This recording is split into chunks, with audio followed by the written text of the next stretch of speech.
El segundo ensayo de intervención contra la COVID-19 en Cuba comienza este lunes con el candidato vacunal Abdala, luego de recibir la aprobación del Centro Estatal para el Control de Medicamentos y Dispositivos Médicos. En esta ocasión participan unos 124.000 voluntarios pertenecientes al grupo de riesgo de los trabajadores de la salud y del sector biofarmacéutico. Como informábamos en jornadas previas, Abdala ya transita por la fase 3 de ensayos clínicos con una muestra de 48.000 voluntarios de 3 provincias del Oriente, Santiago de Cuba, Granma y Guantánamo. Durante el ensayo de intervención, el producto será administrado a voluntarios de los laboratorios farmacéuticos AICA, el Centro Nacional para la Producción de Animales de Laboratorio y el Policlínico Docente 26 de Julio. Además, están incluidos otros del Centro de Inmunoensayo, el Hospital Militar Central Luis Díaz Soto, el Centro de Investigaciones Médico-Quirúrgicas y el de Investigaciones Científicas, así como las diferentes sedes de los laboratorios farmacéuticos Roberto Escudero en el municipio Cerro y su dependencia en el territorio de La Lisa. El ensayo de intervención controlada tiene como objetivo evaluar los efectos directos e indirectos de la vacunación con el candidato diseñado por el Centro de Ingeniería Genética y Biotecnología en grupos poblacionales con elevado riesgo de contraer la infección de enfermedades y de dispersar el contagio de COVID-19. Los líderes de la investigación buscan demostrar los efectos directos e indirectos sobre la prevención de la enfermedad sintomática, valorar el efecto en prevenir el padecimiento de forma severa y comprobar las consecuencias del inyectable sobre la mortalidad por SARS-CoV-2, patógeno causante del mal. Recordemos que Cuba prevé inmunizar contra el SARS-CoV-2 al 70% de su población entre julio y agosto, en una estrategia de vacunación escalonada. El primer escalón lo integran los 2 ensayos clínicos fase 3 que se llevan adelante con Soberana 02 y Abdala, los proyectos más avanzados que alcanzaron llegar hasta ese periodo, con 44.010 sujetos el primero y 48.000 el segundo. La ruta delineada incluye además los 2 estudios de intervención para evaluar eficacia en grupos de riesgo. Precisamente, el presidente de Biocuba Pharma, Eduardo Martínez, intercambió con especialistas que diseñan y ejecutan los procesos de escalado de los candidatos vacunales contra la COVID-19 del país. De acuerdo con la cuenta en Twitter de la entidad, el directivo sostuvo un encuentro con jóvenes ingenieros y tecnólogos que se encuentran produciendo el antígeno que se utiliza en las vacunas Soberana. Según el grupo, durante la visita a las áreas productivas, Martínez constató la intensidad del trabajo y el compromiso de los trabajadores para garantizar las dosis de la población cubana y los compromisos que surjan. Vamos ahora a actualizar los datos sobre la situación epidemiológica en el país.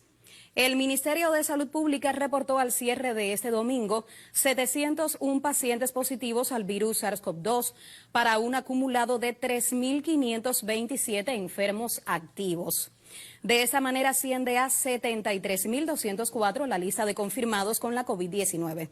En las últimas 24 horas fallecieron 2 personas para un total de 417 decesos. Otros detalles en próximos espacios informativos de Cuba Visión Internacional. Vamos a hacer ahora una pausa en la emisión, lo hacemos con imágenes del malecón habanero. Muchos cubanos se sumaron a la iniciativa Puentes de Amor, iniciativa mundial que exige el fin del bloqueo de Estados Unidos contra Cuba. Al regreso revisamos etiquetas que son tendencia esta jornada: no más bloqueo y Puentes de Amor. Siga con nosotros.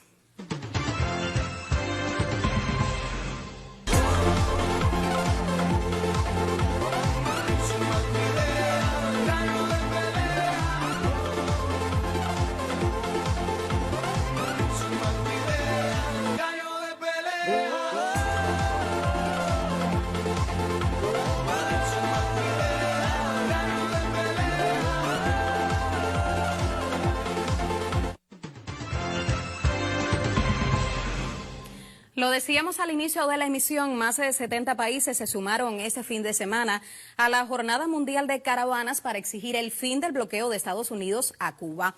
Estas caravanas nacieron justamente en la ciudad de Miami hace ya 9 meses bajo la iniciativa Puentes de Amor.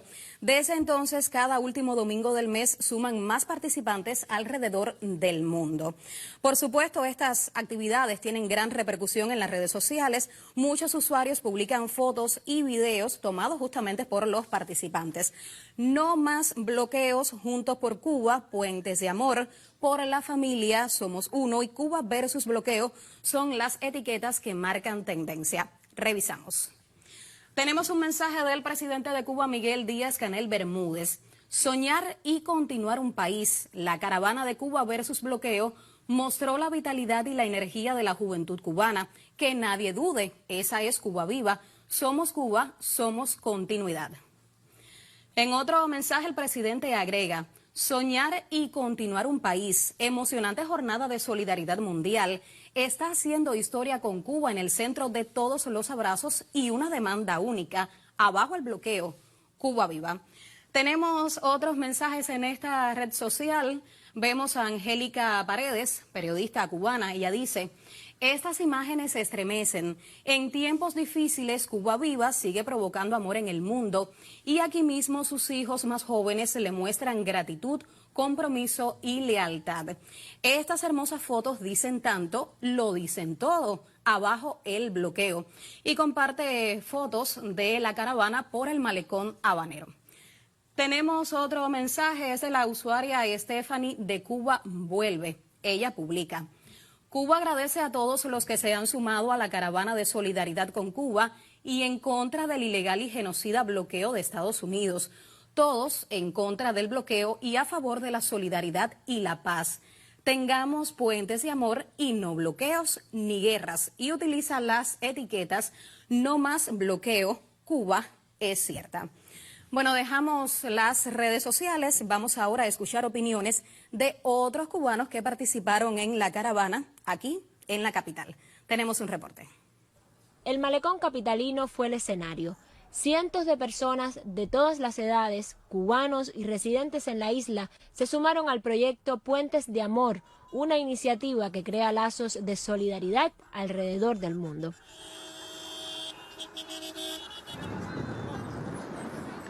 En declaraciones a este equipo del sistema informativo, Bruno Rodríguez Parrilla, ministro de Relaciones Exteriores, denunció el carácter genocida del bloqueo, principalmente en medio de la pandemia. Vemos a nuestro pueblo expresándose contra el bloqueo, porque el bloqueo en medio de la pandemia de COVID-19 mata, impide nuestros esfuerzos, obstaculiza nuestros resultados. Lo mismo en la prevención que en los tratamientos, lo mismo que en la producción de las vacunas. El bloqueo está siempre presente. Y en medio de la pandemia es aún más genocida. De manera que estoy seguro que este clamor, que es de toda Cuba, que es de los cubanos en todas partes del mundo y de la comunidad internacional, seguirá expresándose de manera contundente. Incluso hoy vivimos la paradoja de un endurecimiento del bloqueo con un nuevo gobierno que ha prometido revisar la política hacia Cuba, pero que sin embargo el 22 de enero registra en el registro federal de Estados Unidos la medida injusta y fraudulenta de designar a Cuba Estado patrocinador del terrorismo. Eso ha tenido un impacto inmediato en la banca internacional. Eso ha cancelado transacciones importantes para la salud pública de Cuba, de insumos, de proveedores, de medicamentos, de bancos para operaciones. Entonces sí, esta marcha hoy es una marcha para dar gracias. Esta es una marcha solidaria con la solidaridad que nuestro país y nuestro pueblo merece y ha despertado. Cientos de jóvenes se unieron también al reclamo mundial. Lo hicieron desde el entusiasmo que caracteriza a la juventud cubana. Estamos a la víspera de los aniversarios de la Unión de Jóvenes Comunistas y de los pioneros. Son muchísimas las motivaciones que tenemos los jóvenes de cara también al Congreso de nuestro partido, el Congreso de la Continuidad. Los jóvenes cubanos siempre tendremos motivaciones para dar la pelea, para exigir nuestros derechos, para la continuidad de la obra de la revolución. Nos hemos sumado a esta caravana por la vida, a esta caravana por la solidaridad, a esta caravana que también es muestra fehaciente de la búsqueda y la lucha por la idea del bien. La idea del bien de la que tanto habló Martí, el equilibrio del mundo, esa paz necesaria. Estamos también apoyando todo lo que en el mundo están haciendo los amigos de la solidaridad. Se unen en agradecimiento a los amigos del mundo que hacen suyo este reclamo. Lo hacen desde el orgullo de un pueblo que ha resistido por más de 60 años el cerco económico y financiero de la mayor potencia del orbe, una pequeña isla del Caribe que a pesar del bloqueo continúa apostando por la vida.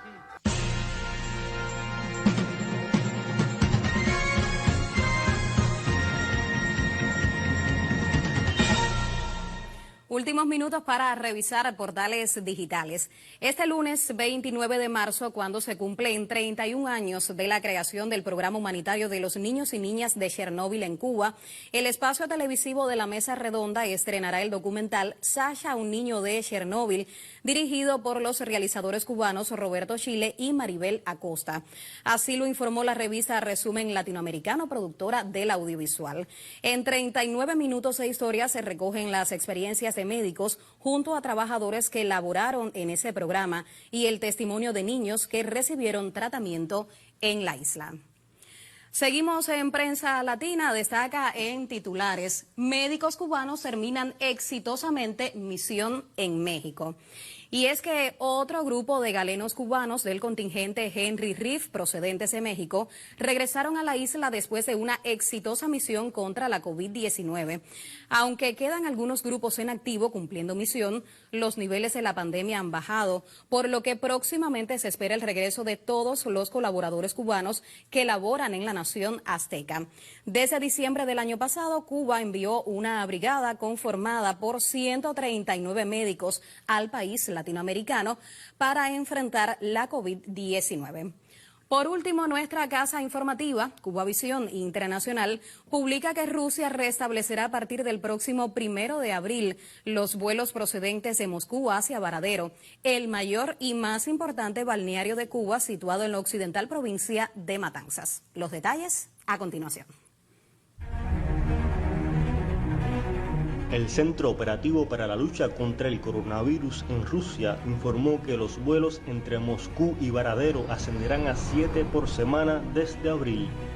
Está prevista la aerolínea rusa Aeroflot, que obtuvo el 3 de marzo el permiso oficial para vuelos a la ciudad turística. La agencia rusa de noticias Sputnik destaca que el ministro de Turismo de Cuba, Juan Carlos García Granda, aseguró que, a partir de la reactivación del turismo en el archipiélago en la segunda mitad de 2020, los protocolos de bioseguridad permitieron el 93% de nivel de satisfacción en los viajeros. Sputnik remarcó que Rusia es hoy el principal emisor de vacacionistas a Cuba. Medidas epidemiológicas y condiciones para recibir más clientes rusos sobresalieron a mediados de este mes en la agenda cubana en la Feria Internacional de Turismo de Moscú, una de las más importantes del mundo. Aeroflot, fundada el 17 de marzo de 1923, es una de las aerolíneas más antiguas. Puntualidad, largos trayectos, confort y modernidad le han valido ser 4 años seguidos la aerolínea más sólida del mundo y en 2020 la mejor marca de aerolínea entre numerosos premios. Así, Rusia ratifica su proverbial preferencia por Varadero, principal destino de sol y playa de Cuba.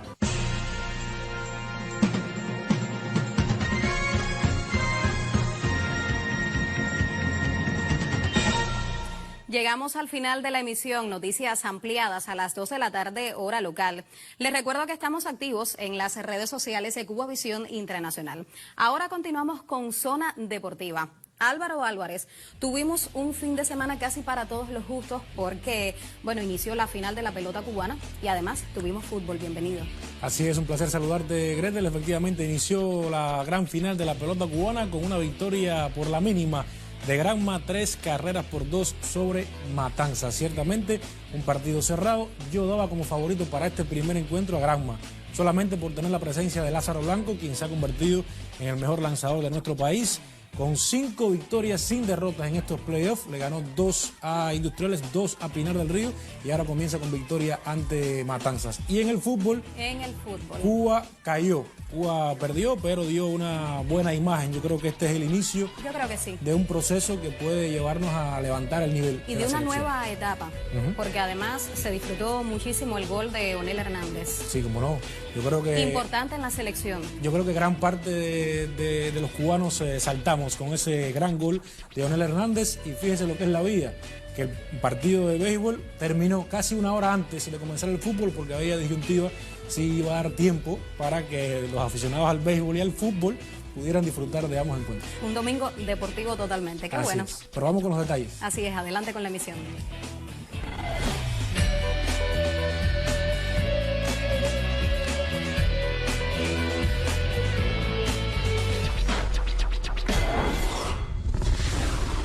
Les saludo y le doy la bienvenida a una nueva emisión de Zona Deportiva correspondiente a este lunes 29 de marzo de 2021. Con los titulares ya comenzamos.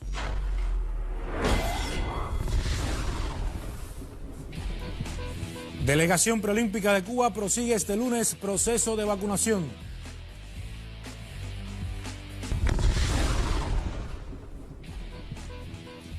Cuba cayó ante Curazao en eliminatoria mundialista.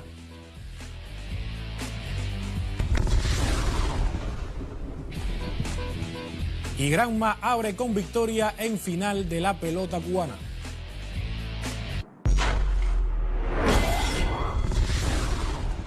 Ya iniciamos con las informaciones, con nuestro último titular en un partido de picheo. Granma venció 3-2 a Matanzas y abrió con victoria la gran final de la Serie 60 de la pelota cubana. Los campeones nacionales de Matanzas abrieron el marcador en el primer capítulo por jonrón de Yadil Mujica ante Lázaro Blanco. Pero en el cierre de ese encuentro o de esa entrada, Granma negoció rápido el empate ante los envíos de Joel abajo cuando el oportuno Osvaldo Abreu empujó las dos decisivas por un triple con 2 en circulación. Sin embargo, los yumurinos respondieron con otro cuadrangular, esta vez de Aníbal Medina en la parte alta del sexto episodio, pero nada más pudieron hacer ante Blanco y Carlos Santana, que tiró el noveno inning. Quinta victoria sin derrotas este año en playoff para Lázaro Blanco. Por su parte, Joel Nillera, perdedor del encuentro, propinó 11 ponches, su mayor cifra en toda la temporada, mientras el cuarto bate yumurino Ericibel Arrobarrena tomó 4 ponches en 4 turnos. Este lunes, segundo juego con Leandro Martínez por Granma ante Noel Vicentenza por los Cocodrilos de Matanzas desde el Montículo.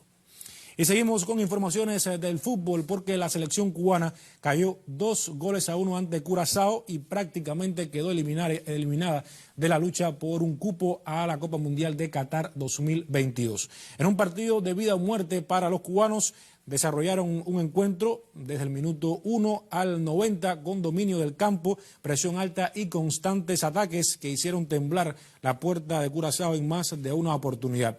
Sin embargo, en el minuto 12, Leandro Bacuna, en otro error de la defensa cubana, abrió la pizarra. Cuba mantuvo su ritmo y fuerza en el partido para que al minuto 27 Onel Hernández devolviera las esperanzas con un golazo que empató las acciones.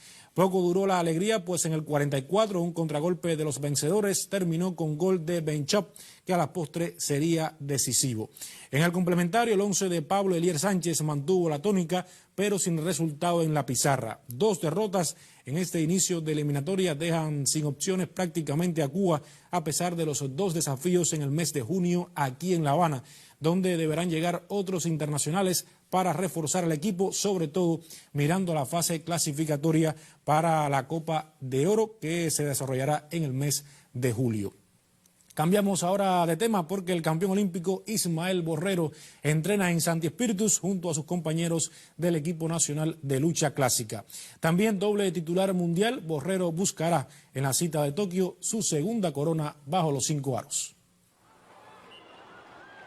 El 14 de agosto del 2016, Ismael Borrero dio a Cuba el primer oro en los Juegos de Río. En el combate final de los 59 kilogramos dominó por superioridad técnica a Shinobu Ota de Japón.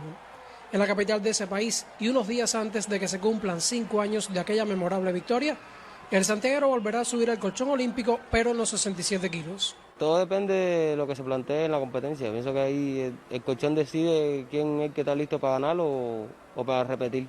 Eso pienso que no tiene, decirlo no tiene nada de importancia hasta que no se decida en la competencia. Desde el 6 de marzo, Borrero entrena en Santi Spíritus junto al resto de los compañeros de equipo que estarán en la cita de Tokio. Si miramos bien, el entrenador está planificando bien los entrenamientos. Pienso que todo está saliendo de acuerdo a lo planeado. La actual etapa de preparación del doble campeón mundial llega luego de estar distanciado del colchón durante 7 semanas a causa de las restricciones impuestas por la COVID-19. Después de tanto tiempo sin entrenar, pienso que el factor principal es volver a recuperar la fuerza que tenía anteriormente. El último pleito oficial de Borrero fue el 20 de marzo en Ottawa, donde se proclamó campeón en el torneo panamericano. El otro resultado de excelencia previo a Tokio lo alcanzó en el 2019 en Kazajstán, donde derrotó en la final del Campeonato del Mundo al ruso Artyom Surkov, que junto con esa plata posee en lides universales el bronce del 2015 y 2017 y el oro en el 2018. Pienso que después de tanto tiempo sin entrenar, pienso que ya no hay ni rival pequeño ni nada. Pienso que ahora todos empezamos de cero igual. En el estilo greco, además del tricampeón Mijaíl López, el otro cubano con más de un título olímpico es Filiberto Ascuy, quien reinó en Atlanta y Sydney. En Tokio, Ismael Borrero buscará igualar la hazaña. Y este lunes continúa en el Instituto de Medicina del Deporte el proceso de vacunación contra la COVID-19 a los atletas que intervendrán en los Juegos Olímpicos de Tokio 2020, en este caso con la Soberana 02. Previo al inicio de la jornada, el personal médico especializado ofreció una información sobre el proceso a los atletas involucrados en este paso de inmunización. De acuerdo con el reporte del colega Víctor Vitaliano Báez del semanario HIT, la segunda dosis de la vacuna se aplicará 28 días después de esta primera. Las próximas vacunaciones a la delegación preolímpica ocurrirá el 2, 8, 12 y 21 de abril, fecha en que finalizará esta primera etapa. Y a propósito del proceso de vacunación de nuestros atletas, el campeón olímpico Julio César Lacruz ofreció declaraciones para este noticiero.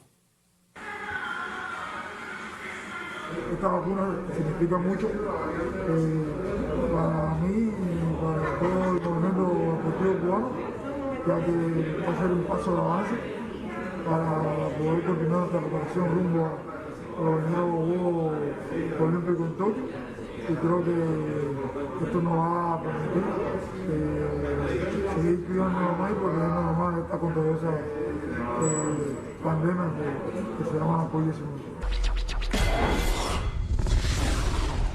Regresamos al béisbol en tiempos de la COVID-19, aún con la paralización de todos los eventos.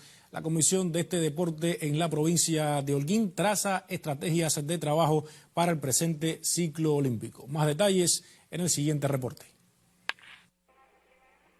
Nosotros estamos proyectando la estrategia de béisbol para el próximo cuatrienio, donde dentro de las novedades es que debemos rescatar la categoría 7 y 8 años, que es categoría de iniciación, y no se estaba trabajando desde el punto de vista en todos los municipios. ¿Qué queremos? Que en dependencia el área y la fuerza técnica de cada municipio se le dé prioridad a esta categoría, porque estamos cediendo posibles talentos con deportes que sí comienzan en esas edades tempranas. Háblame del proceso de captación de talento, ¿cómo lo tienen concebido? Dentro de las indicaciones metodológicas que están dentro de la estrategia, a la vez, nosotros hemos diseñado un grupo multidisciplinario para la captación de talento, donde estarán comprometidos la Comisión Técnica Provincial, los entrenadores de la AIDE y la Academia Provincial, del equipo Holguín, así como el Centro de Medicina Deportiva, la Universidad de Holguín y la prensa especializada. ¿Qué queremos con esto? Que haya mayor cientificidad a la hora de seleccionar los talentos. Y el talento hay que verlo desde el punto de vista en 3 esferas. O sea, a corto, a largo y a mediano plazo. Porque, por ejemplo, citarte que el que va a dirigir el equipo sub-15, por ejemplo, un niño que vaya a entrar a la AIDE, lo ve desde ese punto de vista. Pero el que estará en el sub-18 lo ve con otra óptica. Y así sucesivamente a medida que el atleta vaya creciendo en edad. En Holguín hay una dispersión de los mejores entrenadores que al final en ocasiones no están entrenando a las categorías que Holguín en los últimos años no ha tenido resultados buenos.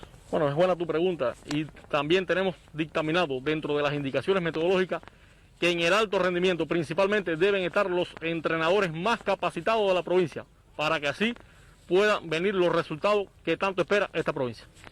Estamos en tiempos complicados, suspensión de eventos. ¿Cuál es la dirección a seguir una vez que se logre controlar la pandemia en la provincia? Bueno, nosotros teníamos diseñado el campeonato provincial, que ya le hemos cambiado 3 fechas.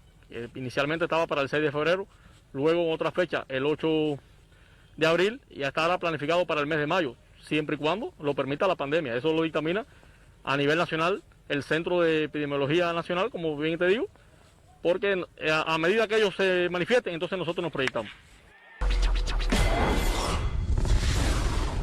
Y el cienfueguero Joan Uribarri Betancur, uno de los remeros preseleccionados para asistir al torneo clasificatorio rumbo a los Juegos Panamericanos Juveniles, cumple en casa las jornadas de preparación asesorado por su entrenador del equipo nacional. Primitivo González nos amplía en el siguiente reporte.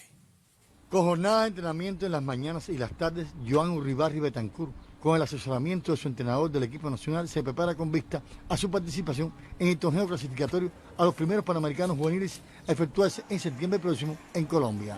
Uribarri Betancur, medallista en los Juegos Multideportivos de Colombia y Lima, Perú, en peso ligero, ahora en la modalidad de abierto, centra su atención con ejercicios diferenciados. Es un entrenamiento un poco más riguroso porque es de mayor fuerza y mayor rendimiento. Y mis expectativas son alcanzar las medallas que me proponga mi entrenador, ya que serían las primeras, y ahí con todo para obtenerlas. ¿Qué se siente de un peso ligero a un peso pesado abierto? Principalmente la fuerza, mucha mayor fuerza y mucha mayor capacidad. Prácticamente sin poder montar en un bote después de Lima por el coronavirus, Joan ha encontrado en el ergómetro de remo el medio de preparación física como sustituto del bote. Dentro de los 8 féminas preseleccionadas al clasificatorio a los primeros Juegos Panamericanos Juveniles hay una cienfueguera, tema que les propongo para un próximo reporte.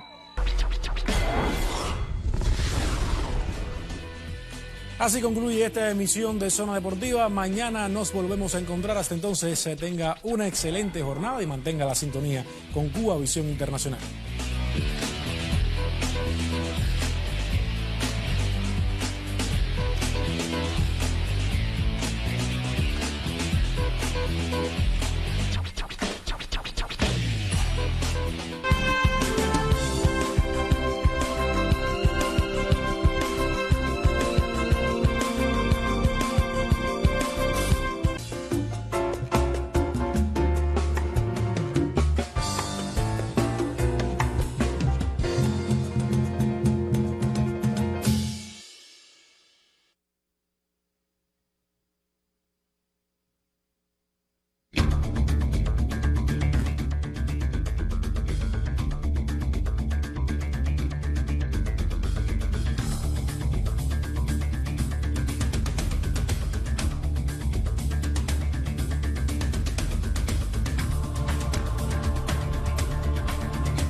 Saludos, bienvenidos a una nueva emisión de Mundo 2020.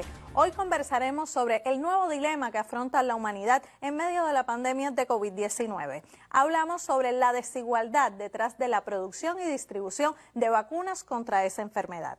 Actualmente existen 28 candidatos vacunales en ensayos clínicos en humanos y 7 fármacos ya han sido aprobados para su uso de emergencia en diferentes países debido a la situación sanitaria.